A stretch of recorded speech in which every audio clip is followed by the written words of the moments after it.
Before we begin, thank you so much, Ridgeline Counseling. Dr. David Markwell, you're the man. And what's great, you're in Georgia, you want to pop in 3 different locations: Sprayberry High School, across from Sprayberry High School, Sandy Plains, East Cobb, Marietta near the square, McKaysville outside of Blue Ridge. But if you're not in Georgia, like me, and you still want to talk to Dr. David Markwell and get some therapy, or from one of his 10 different therapists, you can do that with virtual sessions. MarkwellTherapy.com. You can email him directly, ridgelinecounseling@gmail.com. Thanks to Inspect All Pest Services. Highest quality termite, pest, and wildlife, but they also do insulation, pressure washing, gutter maintenance, and more. InspectAllServices.com. Servicing Metro Atlanta and the surrounding area. And then the Aurora Law Firm. Yeah, based out of Georgia, but anywhere in the country, he litigates. Such a great word. That's the Mad Dog, Manny Aurora. TheAuroraLawFirm.com. Criminal defense, white collar crime, DUI, drug offenses. And if you're a rap artist, you probably want to get a hold of Manny. He's got every rapper, like Manny's on their speed dial. I know that. All right, let's begin. All right, here we go. 3, 2, 1. What do we want to talk about? And be yourself in a world that is constantly trying to make you something else is the greatest accomplishment. Ralph Waldo Emerson. Welcome to the Bailey Show podcast, a guy show women love to listen to. Intellectually immature nonsense. That's BS. That's BS. BS. Yes. That's BS. Okay, man, let's do it.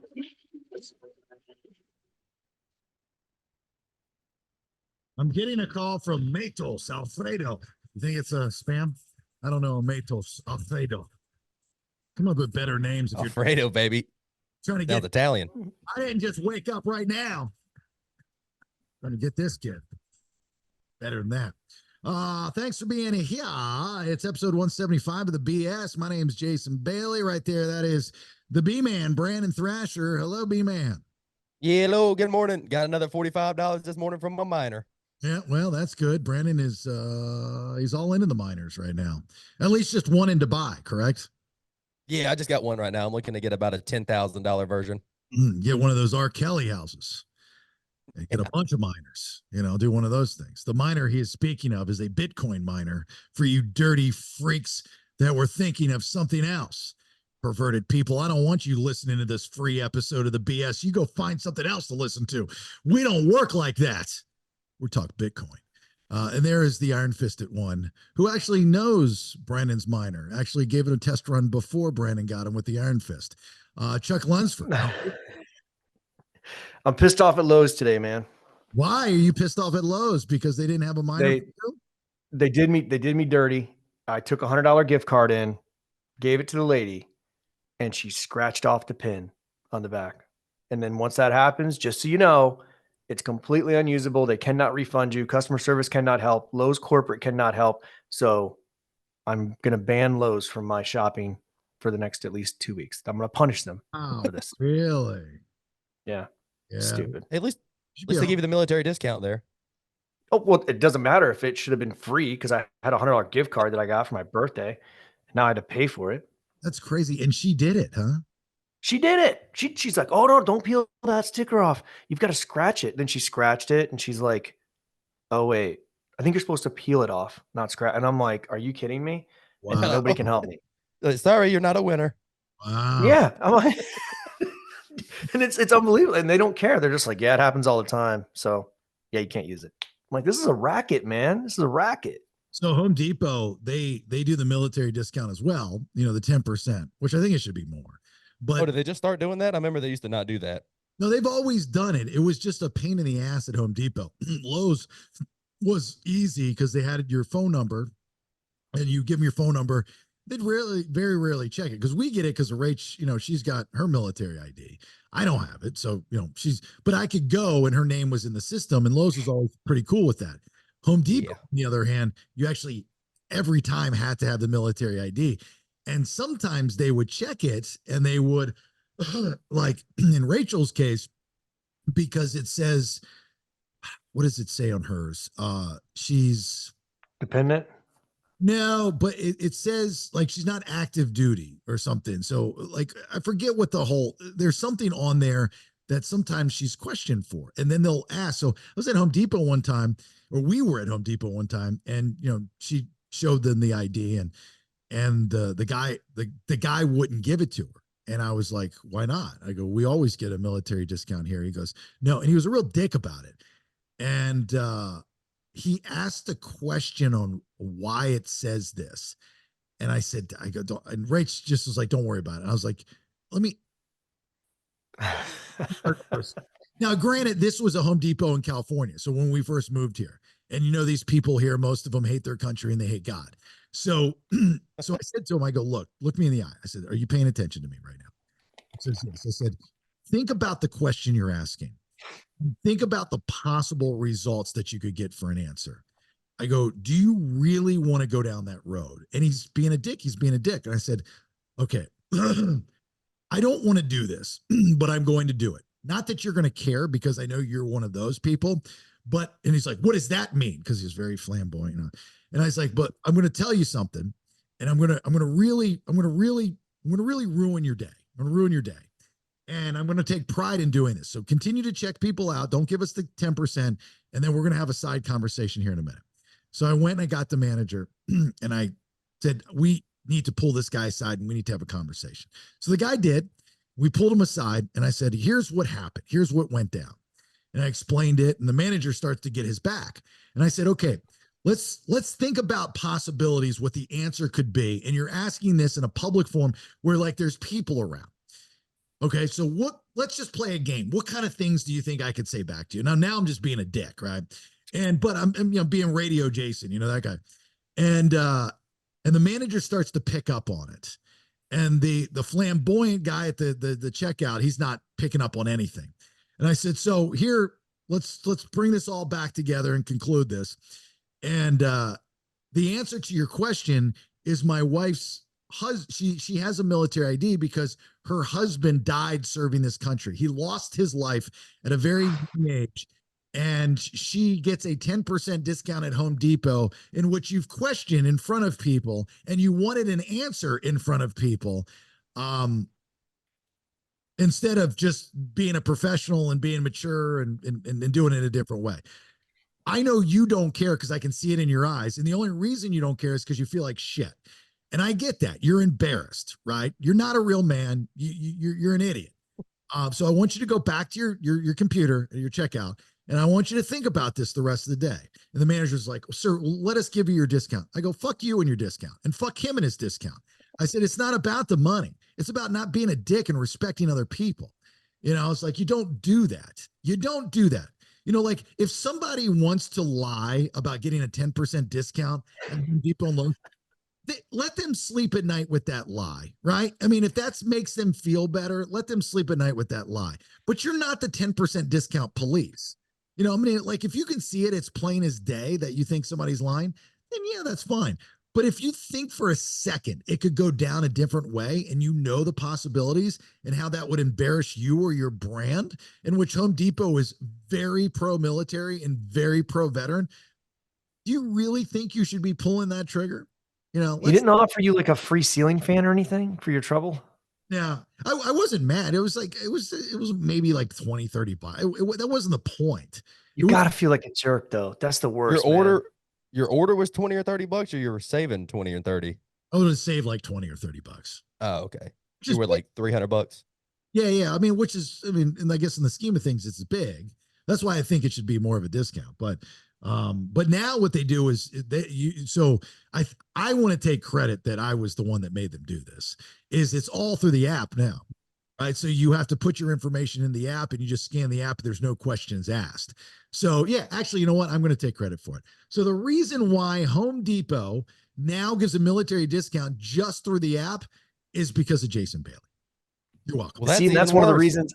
That's one of the reasons I don't go to Home Depot. That's why I got the Lowe's gift card, and I go to Lowe's because they still do the phone number, and it's so easy. But after yesterday's debacle, I'm not doing it anymore. I'm done with Lowe's. It's actually easier at Home Depot once you put the stuff in the app, because at Lowe's, even when you put the number in, you still have to have somebody come over and okay it, do their little badge swipe, and then so there's still more of a it's actually more difficult at Lowe's than at Home Depot. You're doing it yourself. You pull up the app, there's a QR code or a barcode, you scan it and it's done. It takes it off. Well, I'll do it Yeah, from but- now on because I am only shopping at Home Depot from now on.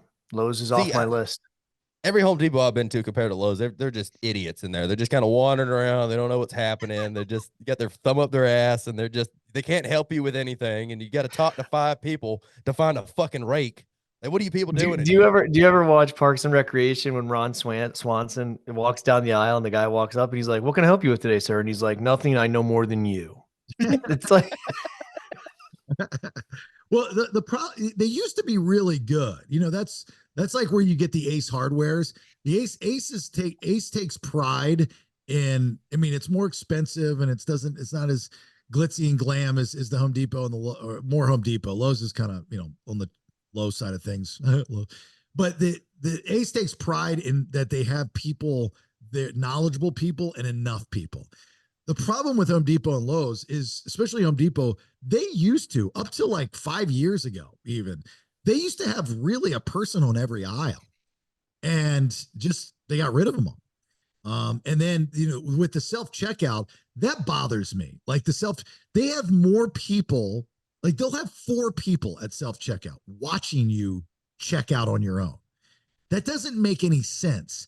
Like, you're literally paying them to do nothing, and you charge us the same amount of money to do their job, but they're not doing anything. And then to Brandon's point, you go and you need help in the aisle, you go to ask them, and then you have to go up there to ask them because they're not wandering around.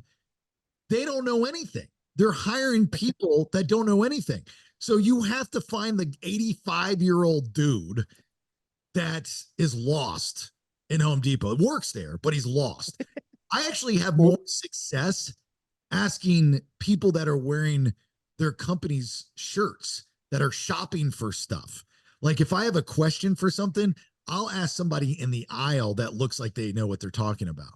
well, it used to be when Home Depot, they trained them, and Lowe's was the same way. They would train you to know the entire store. So they would say like, "Hey, Jason, you're going to be, where is such and such?" You'd say aisle 13.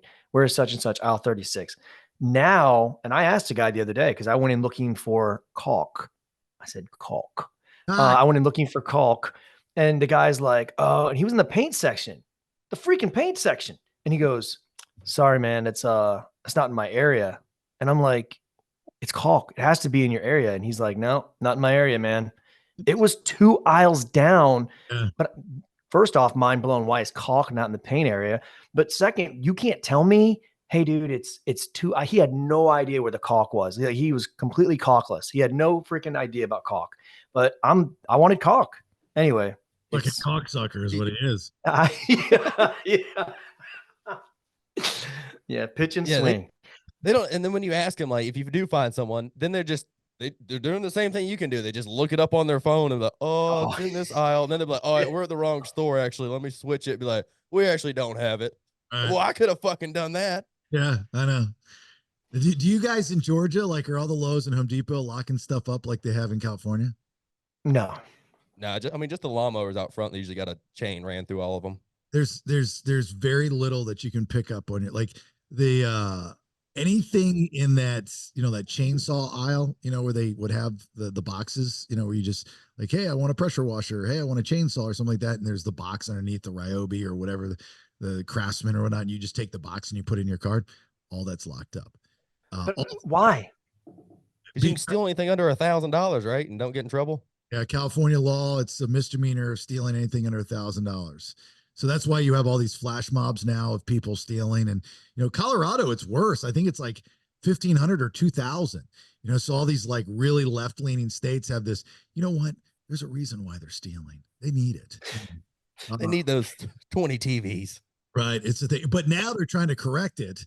And you've had people that live in the state that actually have a good head on their shoulder, like the sheriff in Sacramento. I believe his name's Cooper, Sheriff Cooper. He's like, enough is enough. He's like, this is, that's fine if you guys want to play these politics, but we're putting an end to this.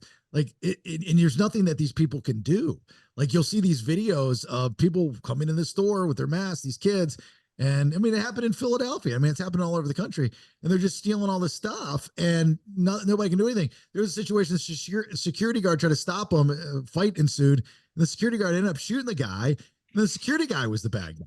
And I'm like, he's doing his job. It's what is security. He's like securing the store. It's like in the word.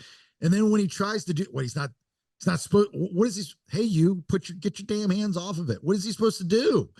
Has anyone told these idiots that the display models are not as valuable as the ones in the box? Because why would you steal the display?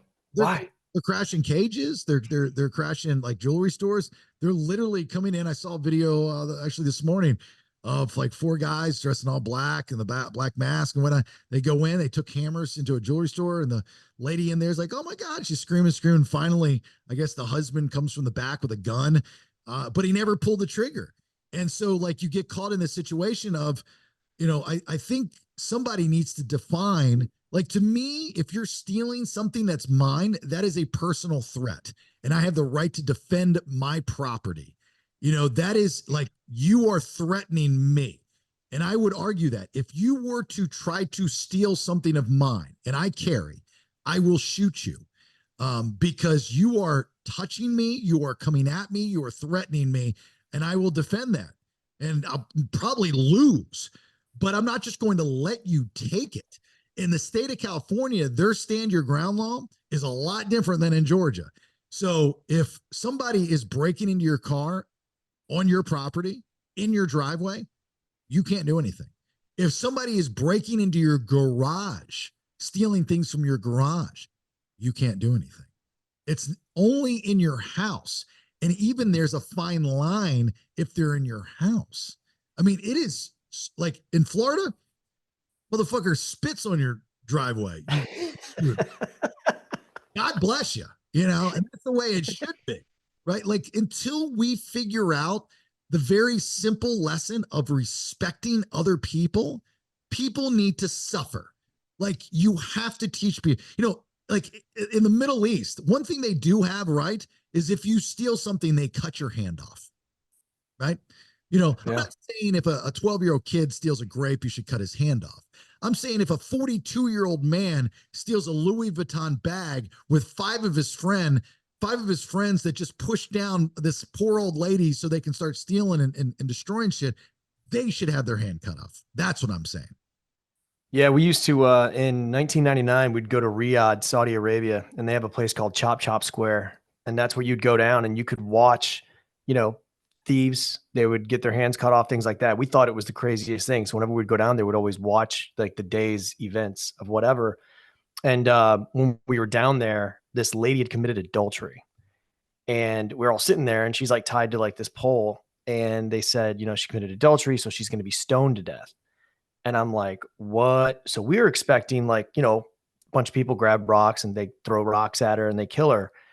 And you're sitting there watching, and all of a sudden you hear the beep, beep, beep, and a dump truck backs up and just dumps a load of gravel on top of her and like drives away. And everyone's like clapping, like, yay. And and the look on and we're all sitting there like, okay, I don't think we want to come to Chop Chop Square anymore. Like, that was kind of, mind boggling. But yeah, so I think to a certain extent, I do agree with, the capital punishment for like thievery, things like that. For not capital, but you know what I mean? Like cutting the hands off and things like that. But I can't get it behind the adultery thing. I mean, yeah, that was a little kind of crazy. It's a little over the top. I mean, that's lazy stoning too. That's just that's what I said. It's like not what I expected. That's just dumping. Right. Well, also I think we would cut down on theft if we adopt that Middle Eastern theory, cutting the hands off, because if you then send a message and go, okay, look, you steal something, we will cut your hand off. Now you might think in theory, oh, not a big deal, I have another hand. But what if I tell you we're going to cut the hand off that you masturbate to? So you of your life have to sleeper the situation. you know, you might go, okay, I actually like the sleeper. Maybe that's where it was invented somewhere in the Middle East. Okay, well, what if we decide to cut off the hand that you normally master? I mean, like, that's what I'm saying. That could be an issue. That's all I'm saying, is that we might be able to cut down theft if we say you're not going to be able to masturbate with your true hand. That's my only thing. So, well, anyway, go to Home Depot then. You should be going to Home Depot. It's Yeah, your I'm locked in. That's where I'm going. anyway, it's an Atlanta company, so you should be. We will have a guest on this week. I kind of talked a little bit about it tomorrow. It's going to be a sub extra. He's one of the most powerful men in the radio business. I'm very excited about this because for years, I've always wanted to talk to him in this manner. I've known him for a very long time. He's one of my mentors. He's the guy that brought me to Atlanta, hired me in Atlanta. He was the EVP at the time. And I'm very excited. And we're going to talk about all this. So we're break down the fourth wall. A lot of you guys that's kind of my gimmick. I mean, how do I stand out from the rest of the podcasts that you might listen to? What do I have extra? I mean, yeah, we have fun conversations and goofy, our sense of humor, or comedy, and all that kind of stuff. That's all well and good. But the one thing that I can talk passionately about that maybe a lot of other people on podcasts can't, and I'm very passionate and very opinionated, is the state of radio. Because it's something we all can really connect on. At some point in time, you've listened to the radio. At some point in time, probably you were just in love with the radio and for some reason fell out of love with radio. And then with all these changes in the radio business, I have a theory. I was talking with someone the other day that wanted me to go back to terrestrial radio. There was an opportunity. And I said, no. And I said, I'm all in on my theory of what radio is going to become. And I believe the idea of podcasts on the radio are going to be a thing. I think the day and age of 4-hour radio shows are going to become a thing of the past. I still don't understand why radio companies have 4-hour radio shows. No, they'll be the first to tell you no one listens for 4 hours. They're the ones that drive. These radio companies are the ones that they can't stop saying your time spent listening is only, and it's a small number, right? And if you have a talk show, it's going to be a lot longer. If you play music, it's a lot shorter. And so if they were trying to save money, and that's what it's all about, because any radio company, all radio companies, I don't care what company you are, you're bleeding money right now. They're making more money in digital, some companies, than they do in broadcast. My former employee don't even call themselves a radio company. They call them an audio distribution company, and they don't even claim to be radio.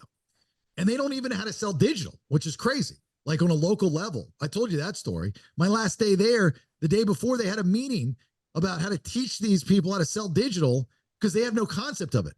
My last boss said to me, I hate the word podcast. I don't want to hear it. It's not a thing. I don't want to understand it. He hated that I did the podcast. Hated it. He goes, I don't understand it. I don't want to hear the word. It's not a thing. It's not real. I'm like, okay, that's the state of radio. That's who you guys are hiring. That's the forward thinking guys. There you go. Go get them. Did you check this dude's resume?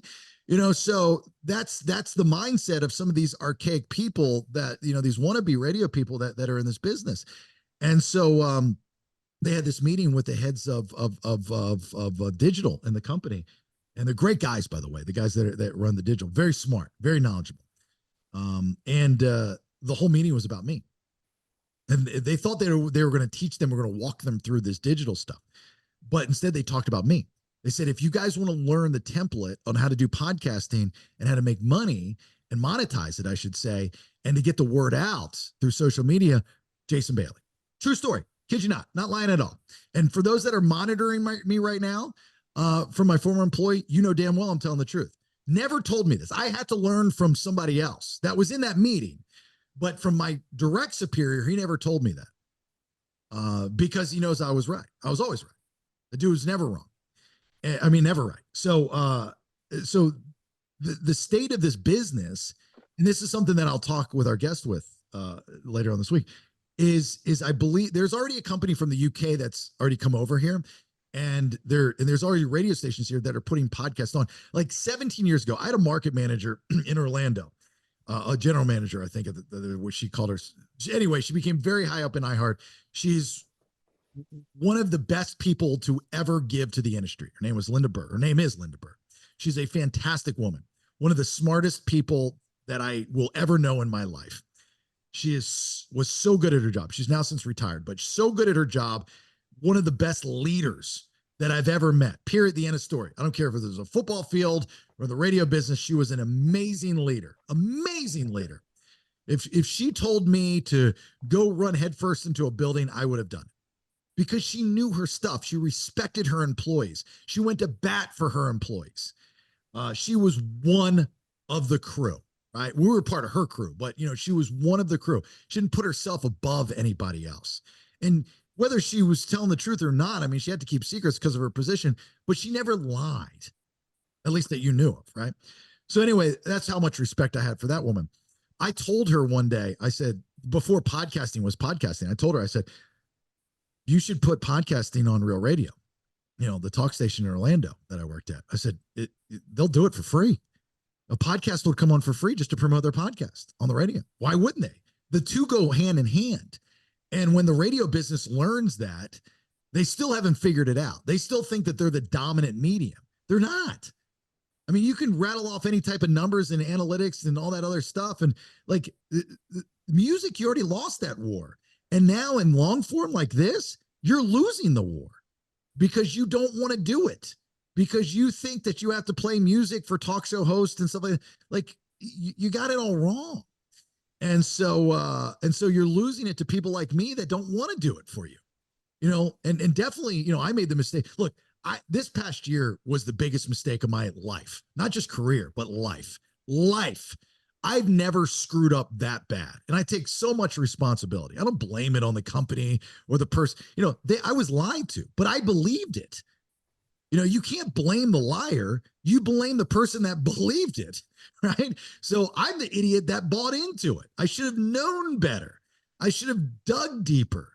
I should have known, what I know now, the background of certain people. Like, dude, you're if you would have a relationship with a girl and do those things to her, oh my God, what kind of person are you? That kind of stuff. So it's my fault, but you learn from it and you move on and you make you stronger and that kind of thing. But I just saw my former employer, they just signed a big deal with 11 Labs. And 11 Labs, who I use, Branden, you use too, is an AI company. And yeah, they're pretty big right now. I think they're probably one of the biggest out there right now. Right. Yeah. I use them like, sort of the voices and stuff and the imaging for the podcast. I'll use it. It's great. Before I used old man Kevin, right? He was my voice guy. I mean, just think, this network, we've been around for 3 years now.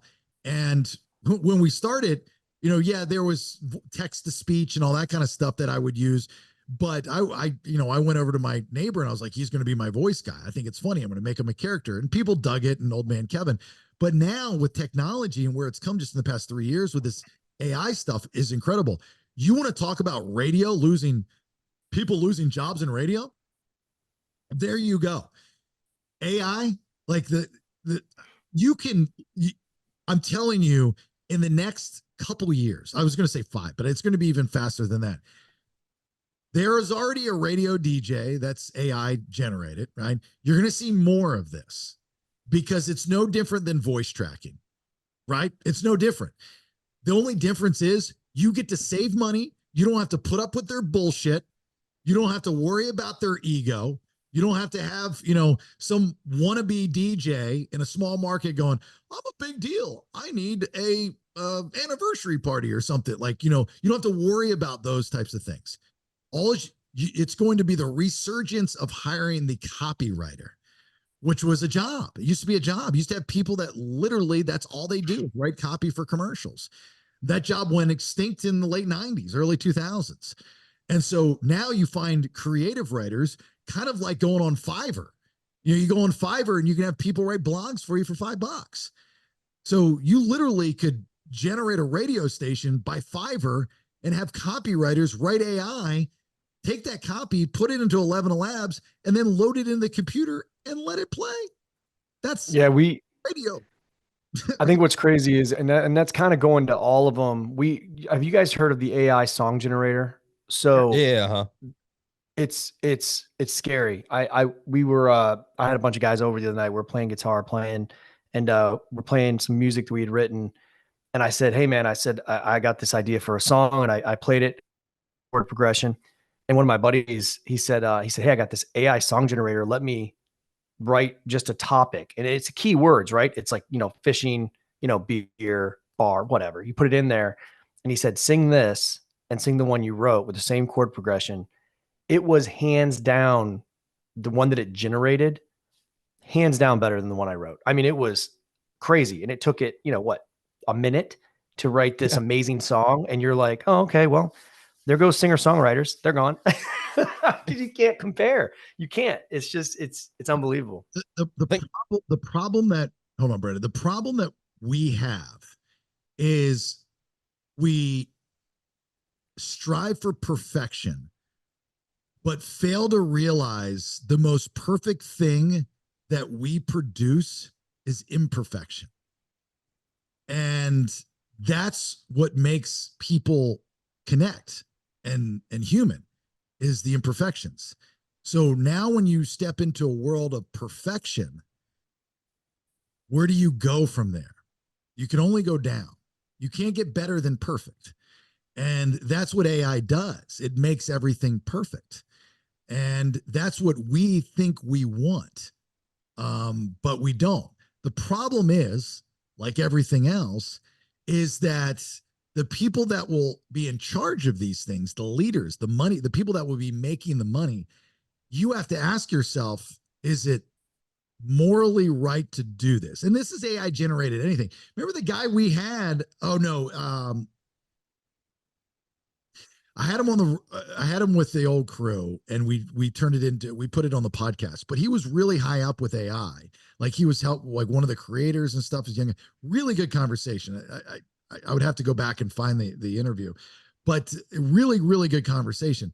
But he said, it's a game changer. Everything's going to change job wise in the next 5 years. I mean, what we've seen, the decreasing of jobs, assembly line jobs, industry jobs. But then what happened? What happened when we thought that we could have this global connection and this global community of kumbaya and all these things? And you know what? Of course, China's going to be cool and always be there for us when we need chips for cars. Of course they will be. Of course.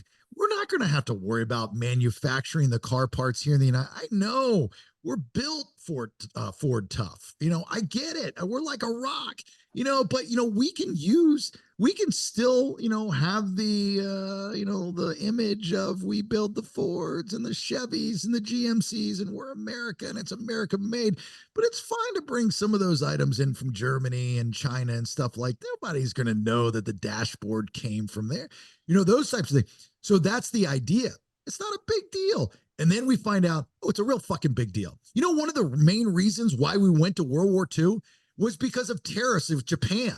That's how big of a deal when you start getting into a tariff situation with another country and they say, hey, look, we've got you by the balls because we make that and you need it and we don't like you right now. So we're going to stranglehold your economy until you decide to cave. And then what happens when we cave? What do they get?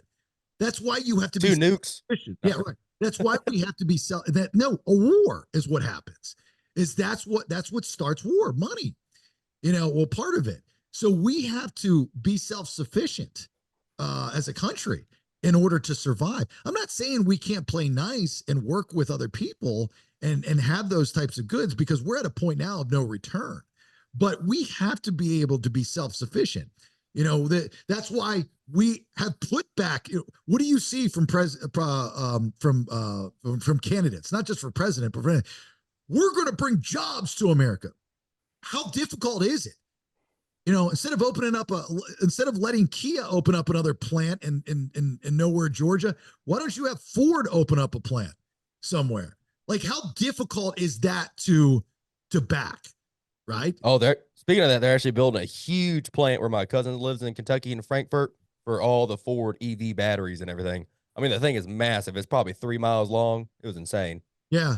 So the point is going back to the AI generated stuff with radio, is unfortunately radio has to go down this path in order to realize what they had before. And thank God there's mediums like podcasting for people like me. And, you know, I've done well in my years in radio. You know, I'm going to be okay for a minute. You know, I've got to build this up, me personally, us, you know, got to build this up. It's going to take a minute. It's not going to happen overnight. But get it back even to where it was when I launched it before I made the mistake in coming out here. But radio will learn that very hard lesson. But, you know, the good news for radio is you can continue to hire people that don't know what they're doing in management. And I'm not saying that as a dick or being as a joke. Like, it's fine, because the idea of putting somebody in that position, you want somebody that's done it, that's creatively inclined, that knows how to manage talent. You know, they're not putting those people in those positions. They're putting the people in the positions that are yes men, do boys, desperate, you know, that come from broken homes, failed relationships, that are down on their luck, that are seeing a therapist, that are on drugs, you know, that are doing those types of things. And that's what they want is those types of people, so they can control and just have them. They're not free thinkers. They're doers, you know, like do this. Radio used to be a free thinking world because it was one of the last mediums, you know, the wild, wild west. Now it's the mild west, where you could creatively say things and do things. Hey, look, I want to do a broadcast tomorrow on the corner of. Now it's overthought. Why? How is that helpful to our audience? You know, but then the next day they're like, hey, this chicken restaurant wants to do a 3-month promotion. Well, why? What's it about? It doesn't matter. They're paying us $100,000. I need you to mention the chicken restaurant. Okay. Is there a story? Like why is it helpful to the audience? Like you asked me yesterday. It doesn't matter. They're paying us $100,000. Okay.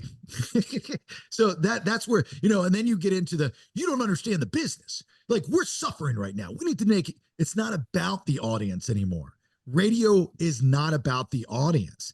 And they try to claim they're live and local. And this will all come up again with our guests later this week. They all claim that live and local, that's the most important thing. That is the biggest bullshit line, this live and local thing. And I used to buy into it. Think about the news, right? Local news. When you watch local news, what do? We're the only ones live and local. This is Nicole Skidfeet. She's been here for 12 years, live and local. And they'll show little pictures of local places and stuff. What's the top story? Iran bombed Israel. That's not local. If you were live and local, you would talk about something local first, but they don't. They go national, regional, local. That's what I feel like you only watch local news was for the weather, right? I mean, when we were growing up, it was always weather. You wanted the weather. Now everybody has the weather app, so you don't need it there. So the idea of local is to be comfortable with a personality. Unfortunately, the legacy days are about done. You know, those people are either retired, they've been fired because they've made too much, right? Or that's it. You know, so the idea is the comfortability. Like, that's why I still have a following from Georgia, from Florida, is because I spent 17 years in Florida, and I spent almost 13, 11, 12 years, whatever, in Georgia. So I built a relationship. You know, there's something to be said about that relationship. That's a good thing, right?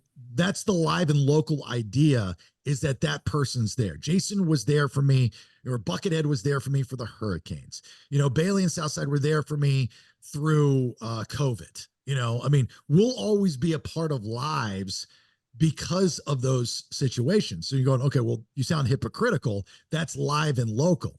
Well, you can still do those things and not be in that market. Like, you can still talk about COVID.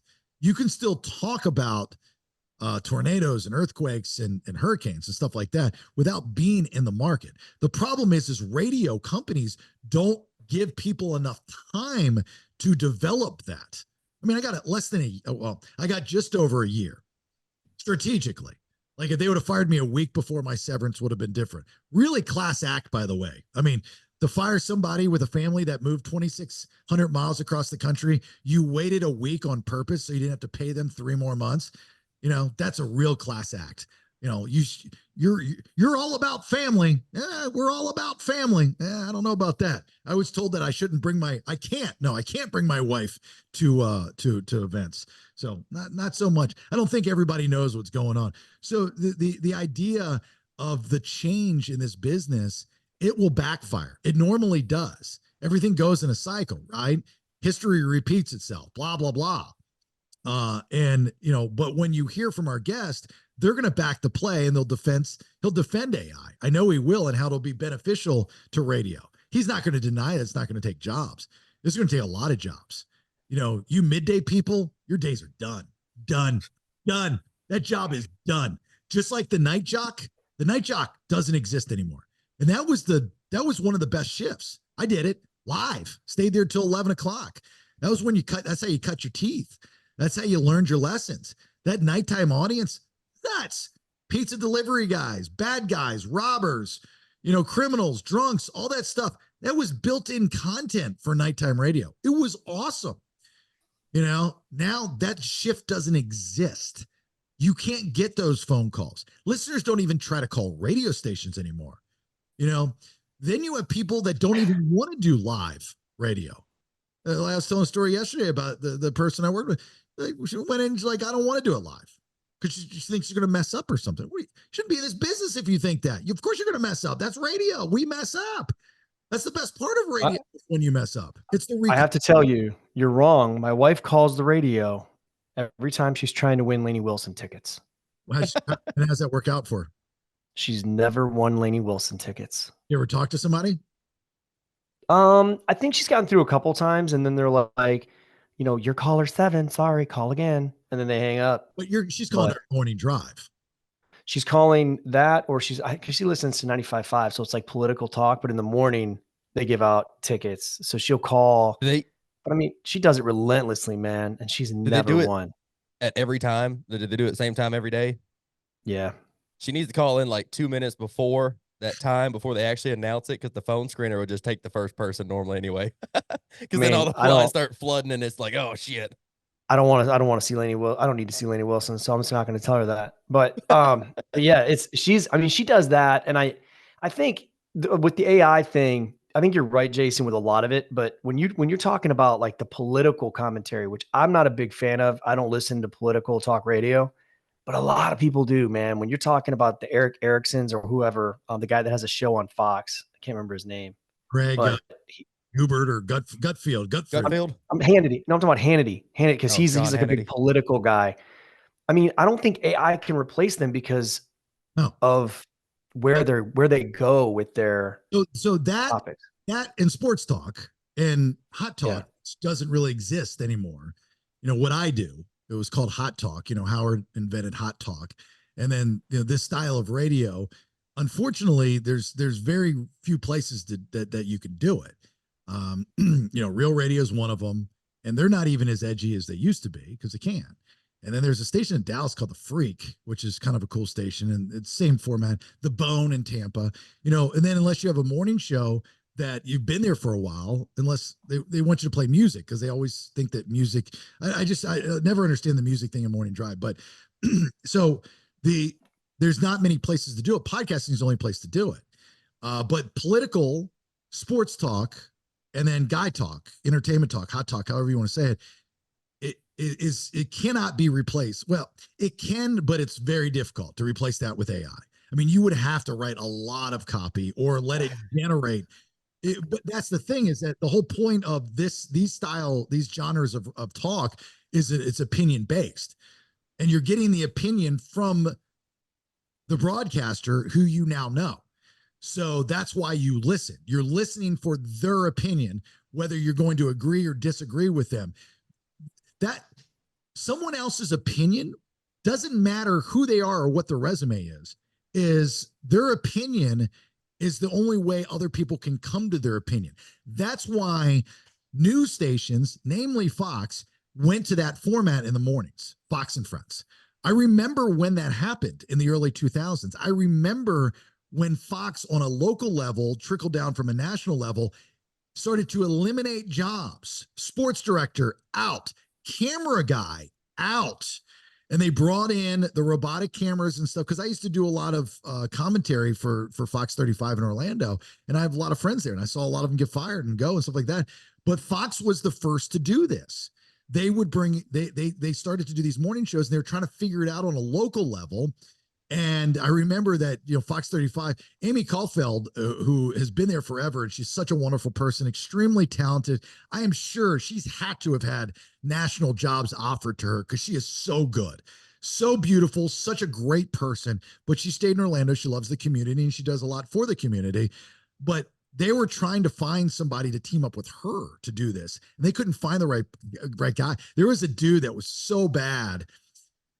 Bless his heart. He came to Atlanta. He's so bad. He only lasted for like a year. But television people are teleprompter readers. They're not opinion givers. They're actually told not to give their opinion, right? That's when they get into the business. So to put them into this format, to find somebody that can talk honestly and frankly and just kind of roll, it's very difficult. And so Fox was just cycling through people to try to find the right chemistry, and it was difficult. But they realized that the audience can't come to an opinion unless you give them an opinion. So versus just reading the news that most of us bitch about that we want, which I don't know if deep down inside we really do, because if you're able to generate your own opinion, op-eds have been big for decades, right? People would read the newspaper just for the op-ed piece. They're like, oh man, I read Jane Doe, Fletch, right? I just read Jane Doe's piece. I just read his piece. That was like the edgy part of the newspaper, the op-ed stuff. So they just took that concept to television. They said, nobody cares. What is different from when Fox 35 or Fox is telling you a story about Iran bombing Israel versus CBS, ABC, MSNBC? They're telling you if it's the same story across the wire, which it is across the wire, what's the difference? Why are they watching us and not them? Well, now what if we give an opinion on why it's happening? And Fox has said, we're going to stay on the right. We used to be fair and balanced, not so much anymore. We're going to take the right side of things, right? MSNBC, CNN, they'll take the other side of things. That's a smart move. You divide the audience. When you can divide people and you can polarize, what does that do? That creates conflict. What does conflict do? Creates noise. What does noise do? Creates publicity. What does publicity do? People are talking about you. What does all that do? Makes money. Rating. Money. Right? People want to pick all this media stuff apart, but that's how you do it. That's brilliant. But you're like, the news should not be touched. Why not? They've been doing it for years.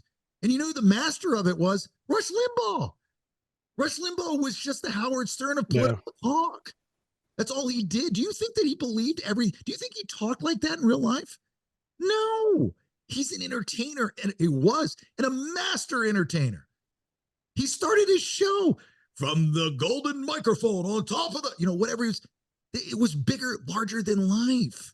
My second stepfather would listen to his the cassettes in his car in the late 80s, driving down the street in the early 90s. The television news took a page from Rush's book. Rush got presidents elected. That's how powerful he became, because he made it larger than life. But if he just went on the radio and was like, hi, my name is Rush Limbaugh, and today we're here to talk about why the right is better than the left. If you could give me 5 minutes of your time, I'd like to run down the 5 different reasons. Nobody's going to listen to that shit. But if you create conflict, that's different. Or you have really, really hot anchors. Because, man, Fox just was like, hello. I mean, there for a while, man, they were lining them up. And it was all about blonde, beautiful women. And it drove ratings. They did well. Yeah. And the behind the scenes sounded like it was really good. I mean, it happens. CNN has taken the opposite approach. They're like, how can we be the opposite of Fox? God, they're fugly, man. Oh my God. They hire the most organic and earthly people I've ever seen. But that's the audience, right? Is like, love your body, don't shame. We're not looking, So again, we can make jokes and laugh because we see it from the outside perspective. And if you're on one side, you're going to take a shot at the other. But again, you're polarizing the audience. You want to polarize the audience. I love that concept. One time I had a program director tell me, Jason, you're too polarizing, and polarizing is not good. And I disagree. I disagree. Absolutely disagree. You polarize because as an entertainer, you polarize because that's what we all are. We live and die by the polarization. Darth versus Luke. I know I always use that as an example.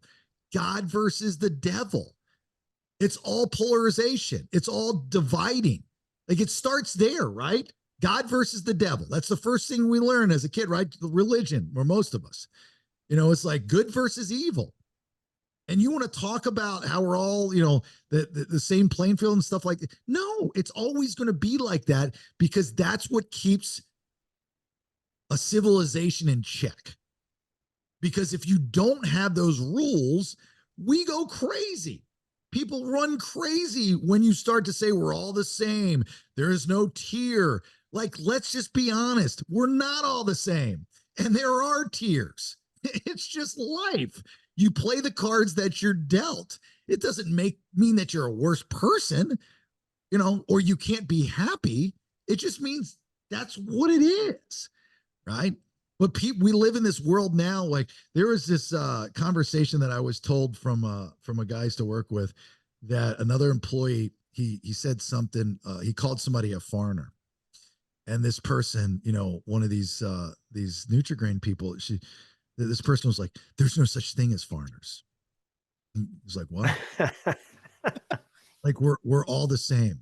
And I was told the other day about the same person that they were upset about a place called Roscoe's or something.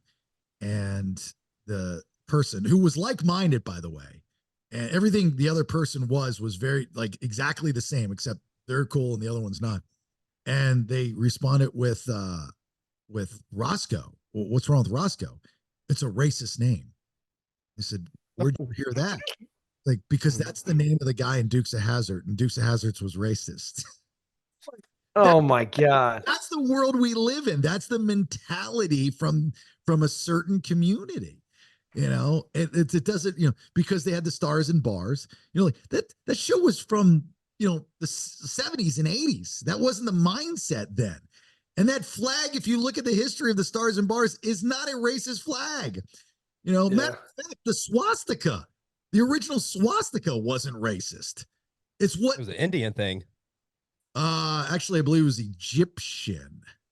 Really? I thought it was Indian. I thought it meant love The and Indian one peace. you're thinking of, Brandon, it looks like a swastika, but it's the opposite way. It's turned the opposite way. Is the one you're thinking of. I don't know about the one that's Egyptian. No, I think I'm thinking about the same one Brandon is too. Yeah, you might. Then you're right. Yeah. It was like backwards. So anyway, so that's just my run. But the AI stuff, the things are going to change.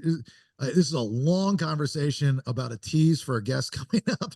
But I get so into this stuff, and it's just fascinating to me because nobody listens to me. No one listens to me. No one wants to listen to me. When I say things, I'm the dumb radio person. I'm the dumb podcaster. I'm an idiot. Or I'm the guy that thinks he knows it all. But when I do know it, which is 99% of the time, nobody comes back and says, oh, you're right. I told my crew we were getting fired every time. Brandon, when I got fired in Atlanta, what did I tell you weeks prior? Yeah, probably getting fired. Not to get blown out. Nobody believes me, and like people, then they were shocked when they got fired, and Nelson quit months prior, and he's upset that he got fired. I just saw a reel from him. He's like, I'm just trying to get my head back on straight and stuff. I've never been fired. Dude, you fucking quit 2 months before, and I was able to get you paid months afterwards because they had no backup plan. Like that was the best case scenario. You can't be upset about being fired. You quit. Like you quit without even talking to me. You quit. And I begged you to stay on in a capacity where they thankfully were able to do it remotely. That is an odd situation. And like, I think the guy's mad at me. He won't return calls or texts or something like that. I'm like, what did you quit the show? You quit on us, dude. And you say you're upset you got fired? You didn't get fired. You quit and then you got fired. There's a difference. Doesn't make any sense. I still love you. I do. I'm not taking shots at you. I'm not beating you up. I love you, but I think you need somebody to talk to you and understand what actually happened. You miss the point sometimes. Anyway, so that's going to be our guest. Actually, I'm just going to repeat everything I just said for the like I'm talking about it for an hour. You know what I really wanted to talk about today? And I know we got one question, but you know what I really wanted to talk about? And we kind of touched on this Monday. Rach and I did with Honey, I Raised the Kids. Is Caleb got engaged? What? Damn, I didn't see that coming. Yeah, me neither. Well, he didn't ask us. He didn't tell us. He didn't give us heads up at all. Is it to a girl or guy or? He's straight. I mean, you got to ask the question. I don't know. I haven't seen Caleb in years, man. So I didn't know. So it's a girl, older, younger. I don't know anything about her other than the fact she looks a lot like him. You guys Is it the same one? Is it the same one you met before? Huh? Didn't you meet one of his girlfriends before, like 3 years ago or something? 2 years ago? Yeah. Y'all came to the house. Yeah, not her. Thank God. Yeah, not her. Yeah, this is a new one. But he proposed in like I guess, because he's kind of emo. He's part of that generation. You know, and so it was. He took I guess a scene from The Crow. It's been a while since I've seen The Crow. Brandon Lee. Yeah, Brandon Lee, and he took her under a bridge where like homeless people live, and they get graffiti and stuff. And he put a sheet. And he had like these old school long candles, but they were bent, so I think they melted a little bit. And then he was wearing all black, and he got down, and it wasn't like a traditional ring. It was, I don't know if there's an emo jewelry store that exists. Every kiss begins with blood. I don't know. And so he's down on one knee, and there's pictures. The thing that, and I'm very proud of him. I'm not making fun. I'm telling jokes and all that stuff. I love him, of course, and I'm very happy for him. But he didn't give us a heads up. The one thing I didn't ask and I didn't think about, and we didn't talk about this on Monday's episode. The point is, like, who was taking the pictures? Just about to ask. Did he ask a homeless guy? Like, yeah, I'll give you $5. Maybe he snap had a these time. pics. He had a timer or something. Maybe he had a timer on the photo or the camera. Yeah, but that means he would have to mock the engagement. And like, I mean, she would be wondering, like, why are you doing this? This seems kind of odd. Like, Yeah, he could have done that. I mean, now did he tell you? I mean, are you thinking do you think she's pregnant? Because why have you not met this girl, but they're engaged?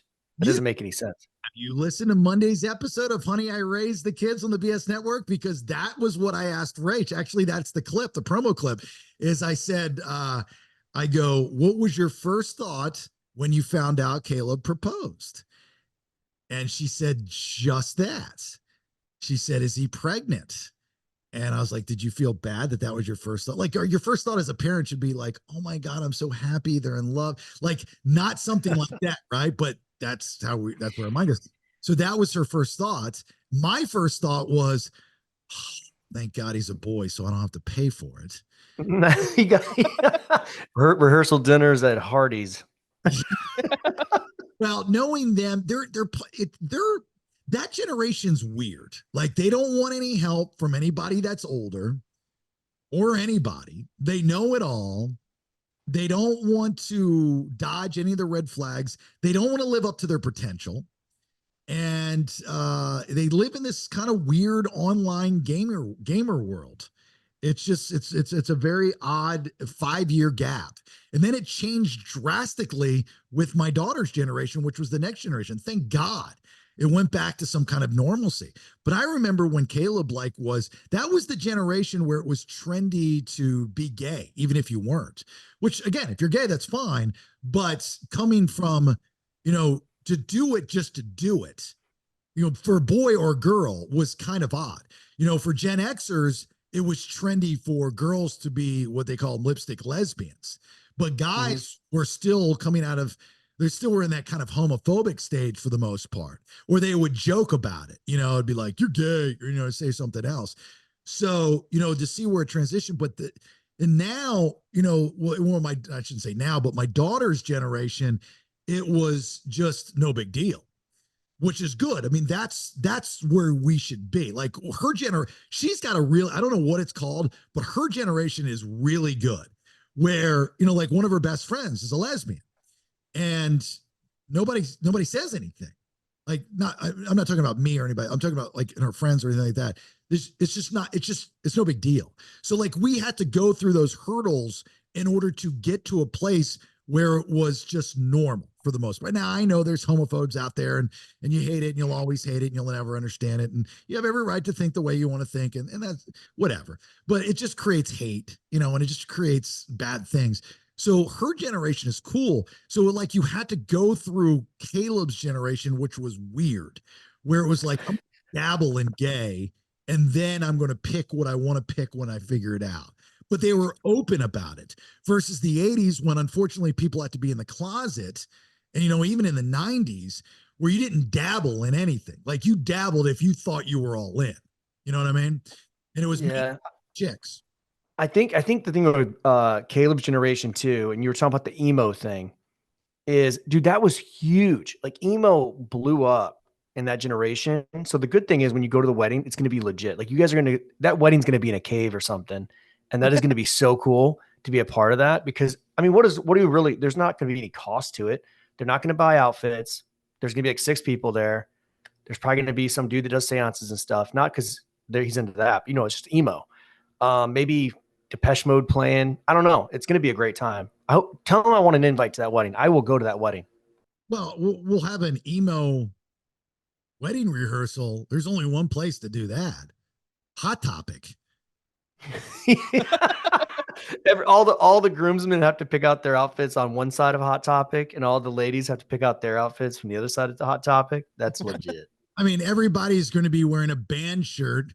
The groom will have a tuxedo t-shirt. They'll all have that Johnny Cash shirt on, where he's flipping flipping you off. And it will be a Hot Topic emo wedding rehearsal. Depending on what time of the year it is, and if you have it at the back of the front of the store, if you have it in the back of the store, everybody's going to have fake penises in their cups. And then if you have it at the front of the store, you'll have band t-shirts. That'll be the first wedding I ever go to where both the groomsmen and the bridesmaids are wearing eyeliner. It's like Bret Michaels is just everybody, like you don't know who the bride or the groom is. We'll just call them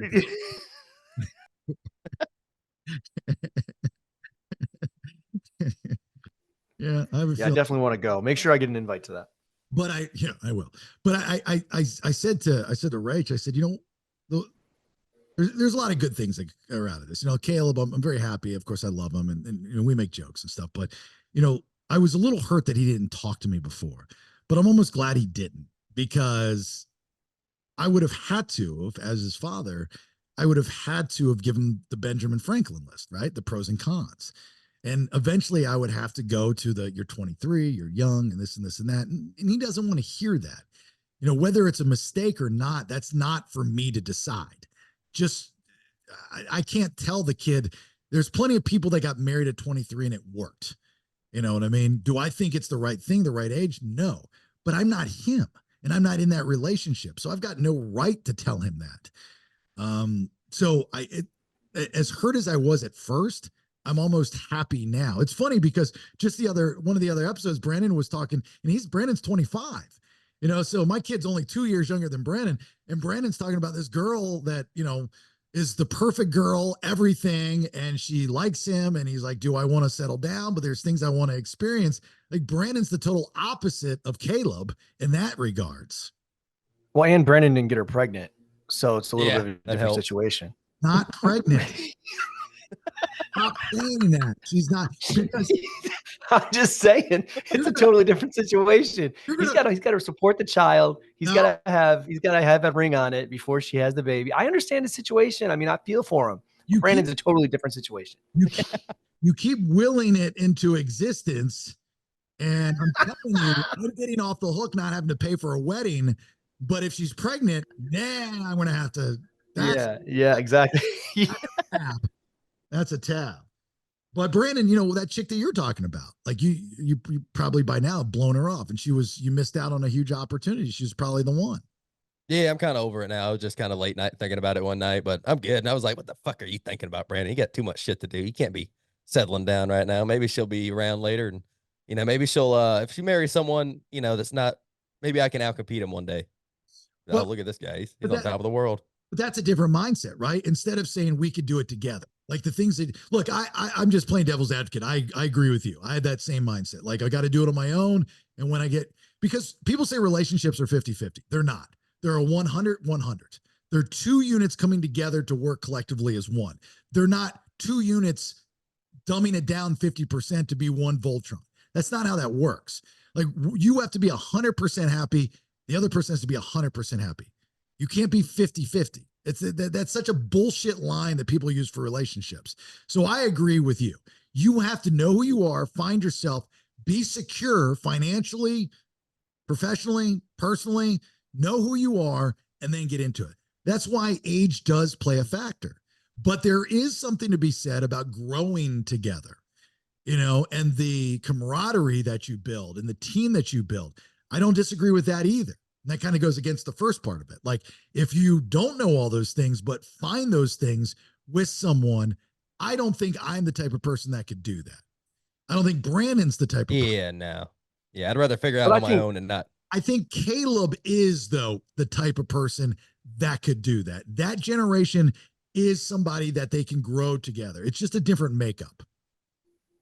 Brandon, I think you just need to find somebody that's like 20 years older than you, that has like $500,000 in the bank, and let her figure it out for you. Like at this point, marry a rich chick, do your thing. She'll pass away shortly thereafter, and then you'll get all that money and you don't have to worry about it. That's the golden ticket, baby. That's the Willy Wonka golden ticket. Brandon, your move in life, I mean, do whatever you have to do now. And that's fine because it works to your advantage.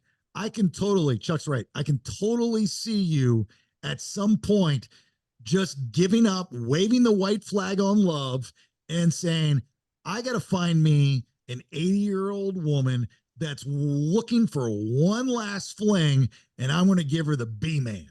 And then let's just hope she dies. And maybe she's kind of hot. Maybe she's kind of hot. She needs to be like a 3 out of 10.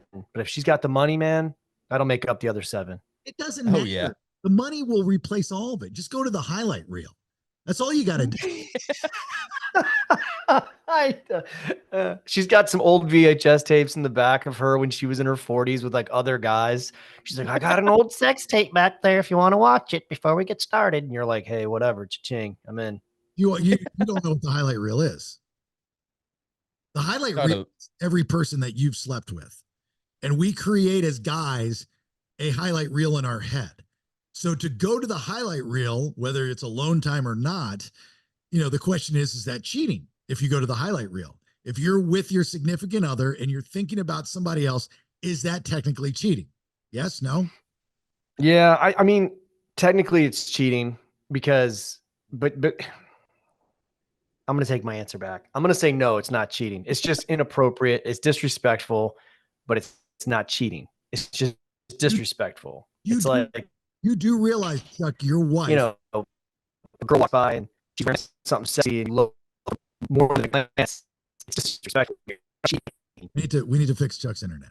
Okay, so Chuck, you do realize that the highlight reel. What'd you say? What'd you say? I said we've got to fix your internet. You've been just cutting out. Yeah. So, the highlight reel is not just for guys; it's for women, and everybody's at one time used it. So to think that you've been married for how long, Chuck? I've been married for, why would you ask me that without even giving me a heads up? 13 years, 14 years. Okay, heads up, Chuck. You've been married for what? How long? 14 years. There you go. Okay, so 14 years. Do you think that at any time of those 14 years, your wife has not gone to the highlight reel? Never. No way. Never. Not one time. You're wrong. Well, in my mind, you know, you want to think that. You just want to believe it. I I understand. mean, whether it's true or not. Be real. There has been numerous times, and I don't doubt. I be honest with you. I think you're probably really good in bed. You look like you're good in bed. I'm not. So I actually am thankful that Rach would go to the highlight reel. So any guy in her past, that ram jammed, because I guarantee they're all better than me. Like, I'm benefiting the relationship. I get the relationship and I get what I get out of the sex part of it. But if it weren't for her highlight reel, I mean, she probably would have left me a long time ago. So Eduardo, that she was banging 20 years ago, or whatever the case may be, was probably the master in the bedroom. I get to benefit from Eduardo and his masterful sex acts because I can't pull that off. Now, I look at you and I say, this guy's probably an Eduardo. You look like an Eduardo, right? I don't know if I'm an Eduardo. I'm more of like a Don Juan. Okay, that's not the point.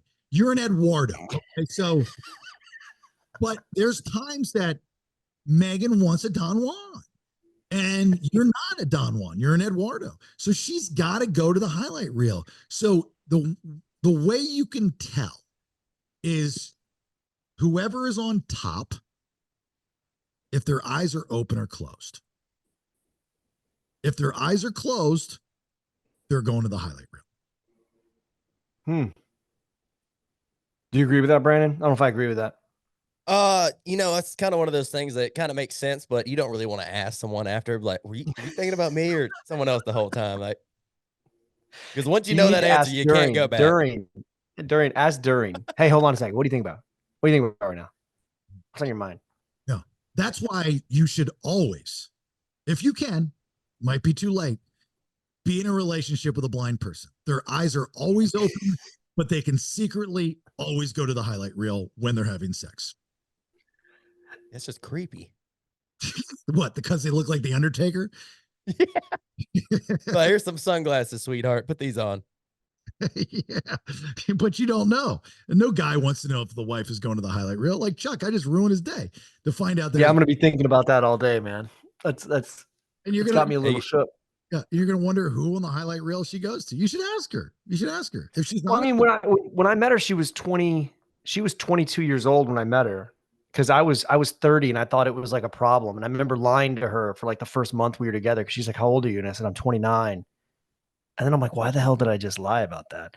But at 30 sounded so old with her being 22. So, she wasn't, she was so young when we got married. It's not like she went up, she was on Tinder or anything like that. Nowadays, I think if you marry an older woman, or like Brandon, if you meet somebody that's 30, 35 years old, dude, she's got a lot of life there to put on that reel. A lot. So maybe what you do is go to, like, high school graduations are coming up. And I would recommend hit up a couple of those in Noonan and McDonough, and surrounding areas. And then you can find a girl that's coming out of high school. You know what I mean? Doesn't have a lot of life experience. There's not a lot of reel there, and it can be all you. That's what I would recommend. Either go rich or just out of high school. It's not creepy. Snag them as soon as they walk across the stage. Here's the thing. Give them a card. If you get on it now, you can go rich and still snag them when you get out of high school. But go way old rich, like a year until death. Yeah, like 92. Do you have any terminal illnesses I need to know about? That'd be great. And all you got to do is hang out outside the hospital.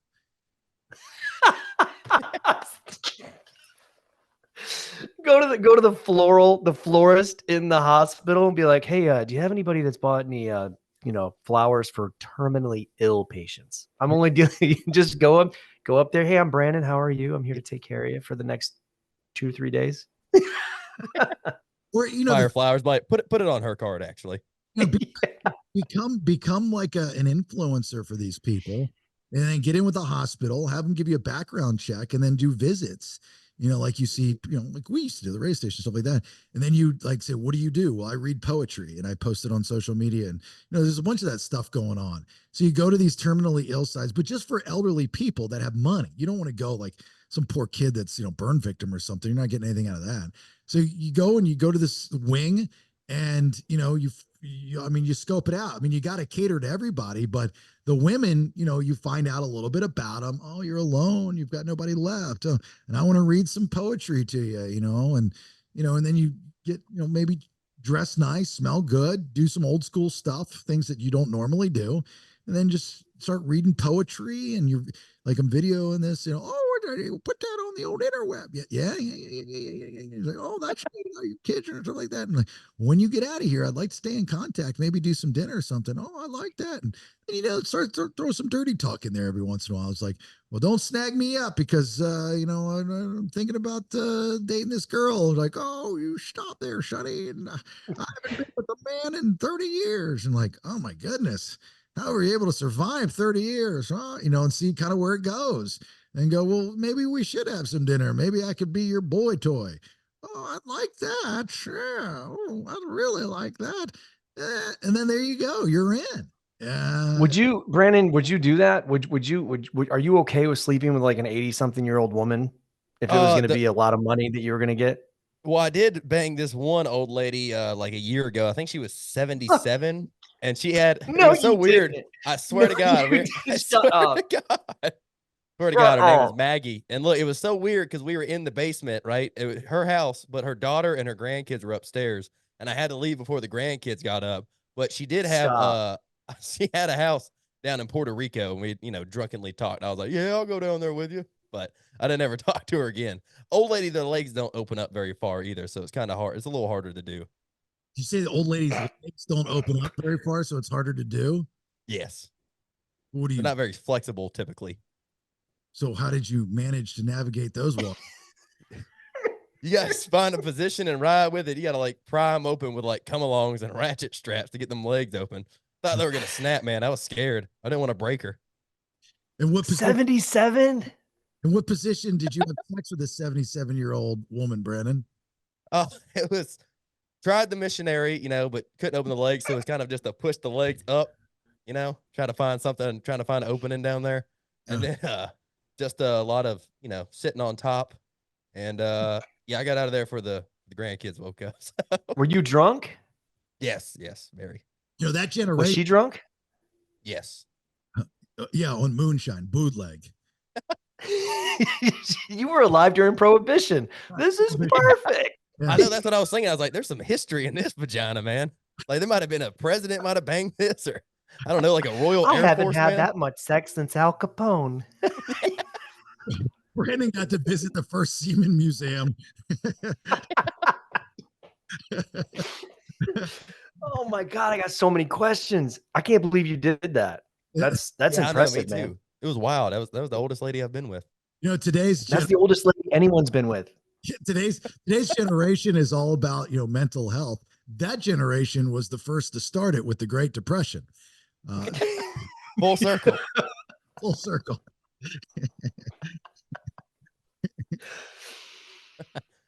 Yeah, probably. I wouldn't recommend it unless you find one a little more flexible. But it's not about the sex. It's about the money. Like you should have stayed with her, and then she would have left you money. I mean, you did it for the sex. You did it. You had sex with her for all the wrong reasons. You had sex with her to have sex with her. That's not why you had sex with an old woman. You had sex with an old poor lady. Yeah. You're gonna bang an old woman that's got bad She had a nice house on wheels.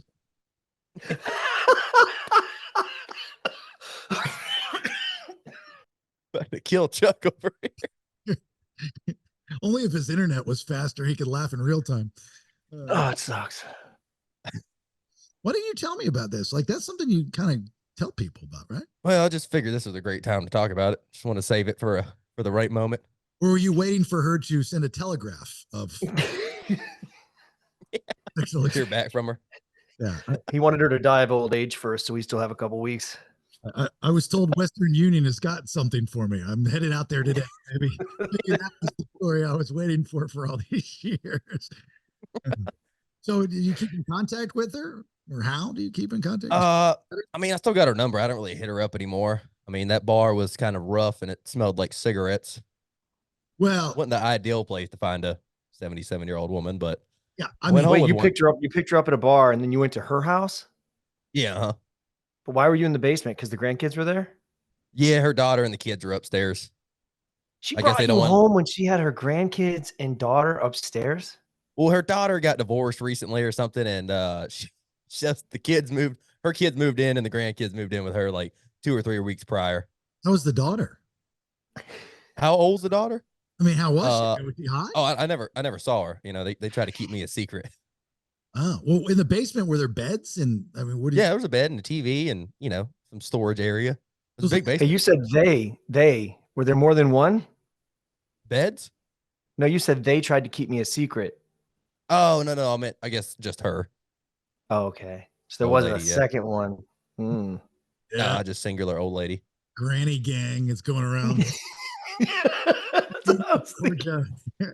So she had a sex room. With Brandon. I guess that's what it could have been. Yeah. Yeah, this It's just a bed in the corner with the TV. Yeah, so she like, I mean, she would have not taken you home with her daughter and her grandkids there unless her daughter knew what she does. So she does this, which is awesome, right? 77's the new 47. So that's cute. So she knows what grandma's doing. She wants to get laid, but she's being respectful. So that's the only reason to have a bed in a basement is to have a sex. Yeah. I guess. I mean, I live in the basement. I don't know if maybe they, you know, is this spare bedroom or something. I didn't ask a lot of questions. Yeah, you live in the basement. You have a bed to have sex in when you bring somebody home. You have Yeah, a I sex. guess that makes sense. What? Yeah.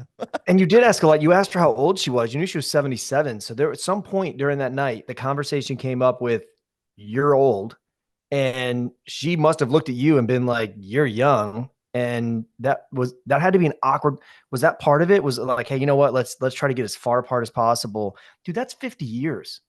Yeah. That's I just wanted it for the experience and the fact, you know, there's like history, you know, I like history, you know, a good bit of it. It's just like, you know, I might never be able to I bang. like history. I mean, that'll probably be the I love oldest the woman History I Channel. ever banged. Yes. I don't know what year she was born, but it's a pretty good number right there. Mm-hmm. Well, 77, do the math. Yeah, 1950. Yeah, born in the 50s, 40. Yeah, she's my mom's age. Yeah, so she actually grew up during that that free love period. So yeah, that makes sense actually. If you're willing and able and capable, that age, that was the age that was slinging in the 70s. That was Woodstock. That's 1969 Woodstock era. So that generation of, wow, I didn't even think about it. Yeah, that's my mom. My mom was kind of hippie like that. So Hey yeah, man, you think about the reel she has. It's like as long as Oppenheimer. Like that's a lot of lovers, man. that's right. Like You're at the end. yeah, if she's going to the highlight reel, well, guys go to the highlight reel. So anyway, but yeah, I mean that's like the Titanic. Yeah, she's you better be able to last a while. That's a long. Like she might be thinking of little Johnny in black and white. Like her highlight reel starts in black and white, probably.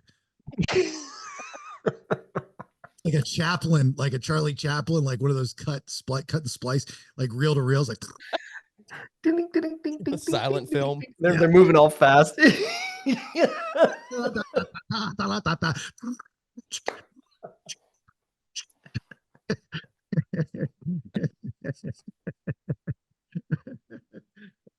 That shit's funny. I don't care what podcast you listen to. That shit was funny. She was a weird moaner too. It was very odd. Oh God. Well, it's had hard her to in the moan back without seat. any teeth. She was in the back seat on the way back, and she had her titties out, and we were just playing with them on the way to her house. We were playing with them. Who's we? Well, the car was slammed full, and my buddy Chris driving, buddy Bradley in the front right, and then my buddy Justin in the back left. But he didn't want to play with them. But I was like, "They're out, man. Let's just bat them around." And she was always like, "Oh." It's like, God. This So is wait, kinda you weird. and another guy were just slapping them around? I tried to get him to. He didn't want to play with him, but I was like, I mean, it's in the backseat of the car on the way home. You got to have something to do. Right, Brandon, I think now we're talking about elderly abuse. No, not slapping hard, just a little jiggle play with them. And by the way, her moaning sounded different than most women's moans that you've been with, because that's what pain sounds like, probably. I mean, it sounded just, she didn't sound distraught. It was just, probably 80 years, 70 years of moaning. Probably just caught up with her. Where did you pick her up? What? Where did you get her? Her at a bar in Peachtree City. Okay, that's Is it called Applebee's? Not quite.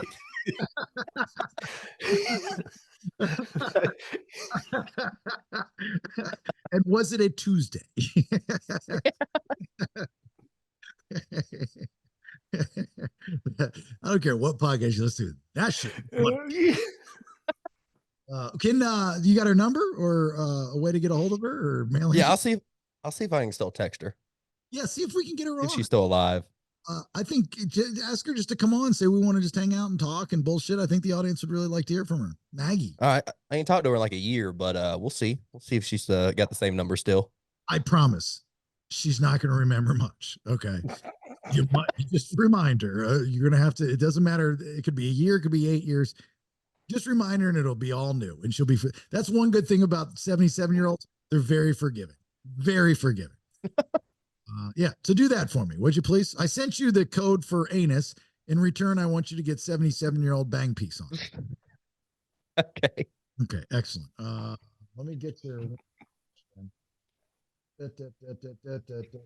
You ready for your one question? I is. I gotta find your thing. Oh, here we go. Okay, I gotta move that. Here we go. One question with Branden.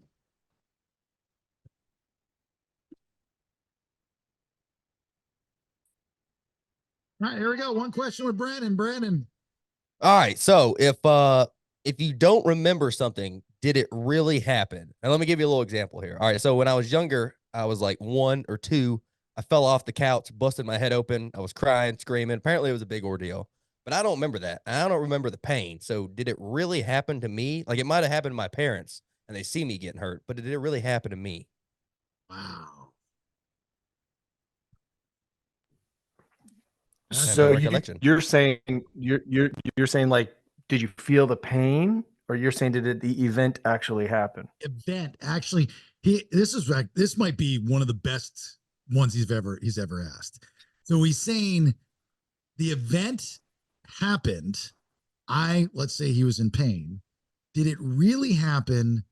If I don't remember being in pain, or did it just happen because my parents saw me? God, that's so cool. Yeah, just because I was told about it. Hell yeah, it happened, man. But how do I prove it happened? Because I don't have any recollection of it. You can't prove it. I think we don't remember things when we're little because our brains are dumb. We don't understand stuff. Well, even it still happen. I mean, even when you get older, like, you know, you'll forget some things and someone else will tell you something. You'll be like, I don't think that happened. I don't ever remember that happening. So, oh yeah. So I think the question should be worded a little bit differently. These things happened, right? It's not like there's a conspiracy where all these people are lying to you, right? These things happened. Your question should be, did it happen the way they said it happened, right? Like whose version is right? Because, you know, as most of you guys know, I remember things from when I was 3 years old. Like I remember what I got for Christmas when I was 3. I remember being dropped on the head. I remember going to the hospital, getting the stitches. Like I have a very good long-term memory. As I've gotten older, my short-term memory has become bad, like really bad. Whether that's by design, I don't know, like me forcing that to happen to forget certain things. But things that I remember happening that I'm adamant about saying it happened like that. People that were there will tell me a different version. You know, nobody for some reason that I work with believes any of my stories. They think they're all lies. You know, like I remember talking about sailing on our sailboat when I was a kid. My first step out of a sailboat, and we were moving to Florida and we were sailing it. And we got stuck in a hurricane, and nobody believed that story. And my mom was like, yeah, that story was true. It just happened differently. I'm like, no, it didn't happen like, why would you believe her version? She's 79 years old. You know, I'm younger. I remember, you know, so like whose version is correct? I guess that's my point. Is like whose version is right? Yeah, but I guess that's kind of what I'm saying. But I mean, if you don't remember it, how do you know it happened? It's kind of like if a tree falls in the woods, does it make a sound? You know, you don't know, no one's around. It does make a sound.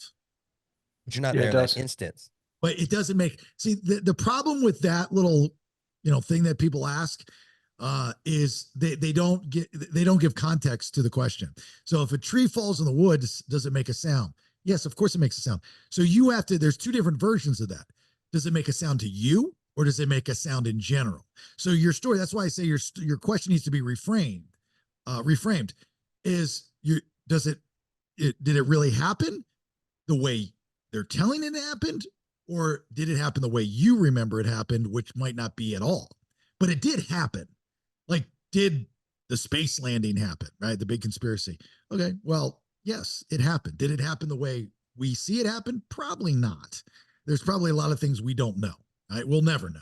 So there's always a different version. Just like when people are trying to prove a point and they're telling you something, always remember there's three sides to every story.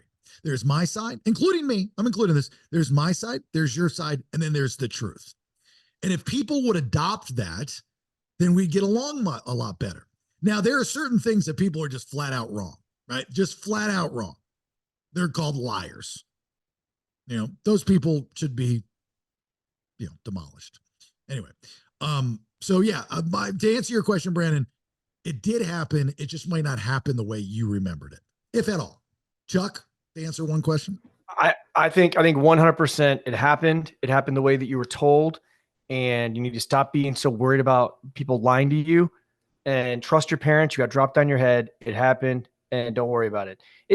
And when I was a year old, I got pushed down a hill on a sled, and there's a barbed wire fence at the end, and my parents didn't think the sled was going to go that far, and it caught me right here in my mouth, and I had to go get stitches. It messed me up pretty bad. Years later, even to this day, my parents were like, "Oh yeah, that was really, really bad." And you hit it. We thought it was going to hit your neck, and it was going to kill you. And to this day, I'm like, I remember it. I remember them yelling. I remember hearing their footsteps chasing me on the sled when I was going down. They're yelling, "Jump off, jump off, jump off," and I didn't. And I just sat there. I remember it. Now, do I really remember it, or I just remember whatever story I was told, and I have it in my head now? But I think it happens. But I think it just had you. I just trusted it's the way that it happened, the way they tell me, because That why you got too much to worry about, Brandon. You got 77-year-old ladies out there trying to bang you, dude. You need to stop worrying about things like this. Things in the past, let them be in the past. But I think it happened the way it was told. Is that why you talk with a lisp? Yeah, sometimes. Depends on what we're talking about. It's Mike funny. Tyson.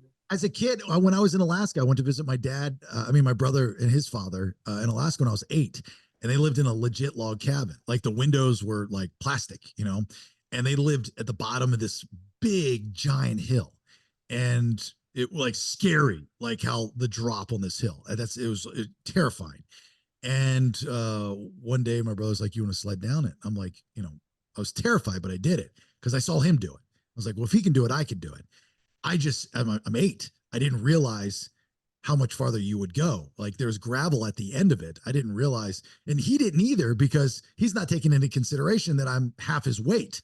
So I'm going, it's like that scene in Christmas Vacation where Clark puts the vegetable oil stuff on the bottom of it. It's like, right. So I'm coming down this hill and I have to hold on because I'm terrified if I fall off, I'm going to die. And so I get to the bottom and I'm on the gravel and I'm going so fast that sparks are coming from, because it was a metal sled. It was a metal sled and the sparks are coming. And then I start to freak out. And what does a kid do when he freaks out? He just falls, right? He just falls. He lays down, puts a sheet over, lays down. So I turn the sled and it skips because I started to come to the end of the gravel. The end of the gravel was a frozen lake that I was afraid I was going to go down, like I was going to break through. And so I turn it and I end up in a barbed wire fence on the side where there's this big pasture. And I was wearing one of those old school 80s puffy, weather jackets, not leather, weather, like snow jackets. And so it was like a fly in a spider web. I'm caught on this barbed wire and my jacket has got barbed wire in it. It didn't go through my face. I wasn't hurt or injured, but I was just caught. And my brother had to like pry me off of the barbed wire. That's my version. One of those old starter jackets.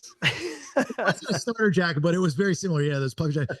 So that's my version of the story. It's very animated, right? It's very detail oriented. That's how I remember that happening. Did it happen exactly like that? Probably not. But that's the gist of the story. If I were to ask my brother, I'm sure he'd probably remember that story. He'd probably be like, "Oh, you went down the hill and you fell off at the bottom," or something like that. But I didn't remember like that. And I remember the barbed wire and I remember the jacket. I remember the color of the jacket. It was like that tan. It was like the tan and then like a rust orange and a black or something. It was like 3 layers of colors and then triangles or something like that. So anyway, yeah, that's my answer to your question. All right, did you get what you needed there, buddy? Yeah, I guess I'm happy with it. Better than last week's. All right. I think it was Chris DeRoach actually put in a lengthy thing on the 2 peers that actually was an answer I wanted on why fire and water were not opposites. Chris is good people. He's every week he's in a running for the 2-peer pop in the newsletter. I know one of these, this is really cool. So I don't know if you guys even read my newsletter, Brandon, Chuck. I skimmed through. It's Oh, very, I read it it's front very, to back, front to back. fuck you. It's very, very good. It's very, very good. And I spent a lot of time on that newsletter. And there's a section in the newsletter where I call the 2-peer pop. And, most of you know that we have a private Facebook group for 2 peers, 2%ers that listen to the show that are diehard fans. And you can join it and you just got to get approved. No big deal. And so I will go on there and I'll see, 2 peers that are the most activity and are going over and beyond. I didn't realize this until like a couple weeks ago. And this is a Facebook thing, like a Facebook group thing, I guess. So your contributors to your Facebook, they accumulate points by the more they post. And then they get badges and stuff. So I have access to see the top contributors on the Facebook page. And that's what I do is I just go on there and I see who has a lot of points that have contributed. And like, if you go over and beyond, like this week was Jeremy, because he had gone to the BS merch store on thebaileyshow.com and he was wearing his Touch of the Tism shirt. And I was like, all right, my man just, got some BS merch, posted it on social. He deserves to get the 2-peer pop. I can be bribed. But I didn't realize and he's also got like almost 900 points, which is good. 900 points is pretty good. So that's pretty cool. So like, if you guys don't know that, the more you post, like I know a lot of you like to post in the chat that we're all on and stuff, but that does nothing for the show. I mean, it's cool that we can do it, but it does nothing for the show, like where people can read it. And even the 2-peer private Facebook group, like it's got to be on the public one so more people see it. That's helpful to the show. Like I should probably close down the private group because it does nothing for the show other than, brings, a certain portion of us together. But, I've got 10,000 plus people in the other one. So make sure you're posting everywhere. I guess that's my point. Everywhere. The more I see you post, the more you'll get a 2-peer pop. And I'm just waiting for some things to go through. And that 2-peer pop might be winning something come sooner than later. All right? Possibly. So keep that in mind. TheBaileyShow.com. All of our social media at Listen to the BS. Like, share, follow. Please take 5 minutes out of your day, if not less, to make sure you're following all channels. There's no way I can have 10,000 plus on Facebook and less than 1,000 on Instagram. All right. There's no way I can have almost 10,000 on my personal Instagram and less than 1,000 on the show. So just just follow it. That's all you got to do. Please tell a friend to subscribe. This is a Freebae episode, right? I get it. It's cool. Enjoy it. I hope you dig it. Please subscribe to the podcast. It just gets better. You will never have to worry about a company firing me for this podcast. If you dig what we do and you want it for the most part every day and have fresh content and not for 4 hours, because you'll never absorb 4 hours for the right amount of time, it's $4.99 a month. And you feed my family. All right. This is my job. This is my world. All right. TheBaileyShow.com. Please subscribe and get all the good stuff, including the sub extras and all these kinds of cool things. Sign up for the newsletter, get some merch, so on and so forth. That's about it. B-Man, what do you got for everybody? Oh, Branden_Thresh on Instagram. We're closing in on 900, coming up to 1 million. So I appreciate that. Got to dig the hole today. Thank you. There's no reason why you should have 1 million followers and I have less than 1,000. There's no reason. He's not doing anything to help me there. I give you the coin to making you a possible millionaire with my anus or the code, and you can't get me 1 million subscribers. Yeah, do a series like day 1 of selling my stuff in California or giving it away to a homeless camp. You should do that'd be a good series. Day 1 of giving 1 piece of furniture to a homeless man. Interesting. Good one. I like where your brain's at there, old lady banger. All right, Chuck, what do you got? Chuck from the BS on all the socials. And just so you know, if any of you people graduated with high school with Branden and Noonan, one of your grandmothers slept with him. So that's something just to keep in your head. Yep. Living rent free. 77 years old. And you were how old at the time? 23, 24, something like that. 52 years. 52 years. Half a century. That's crazy. Yeah, it's like Hey, at It's least like you didn't older have than to you. use protection. That's good. That's right. I mean, that's just so old. It kills AIDS, right? sterile. She hasn't been able to get pregnant for 50 years. Yeah. At that age, you can't have the clap because you have arthritis. And that drip is dry, right? So yeah, you're good to go. You should be straight like skull with her. And for a specific audience that listens to the podcast, because I know not only do you listen to the Freebae episodes, but you subscribe to monitor me. Thank you so much for doing that. And I'm sorry that some things I say offend you, and you have very thin skin, and you're whiners, and you think you know, but you don't. Go fuck yourself, but continue to subscribe and continue to monitor. And I'm glad I'm living rent free in your minds and your brains. And just remember that receipts will be given. Okay. Receipts will be given. I love this game. There's nothing that can be done to me. I'm not terrified. I'm not scared. I'm not threatened. You can say whatever you want and talk to my lawyers and say whatever you want. I don't care. I just don't care. I'm okay. Things are okay. And my audience is cool with this. Okay. So anyway, go fuck yourself, you and your vest. All right. So that's that. TheBaileyShow.com. TheBaileyShow.com. Until tomorrow.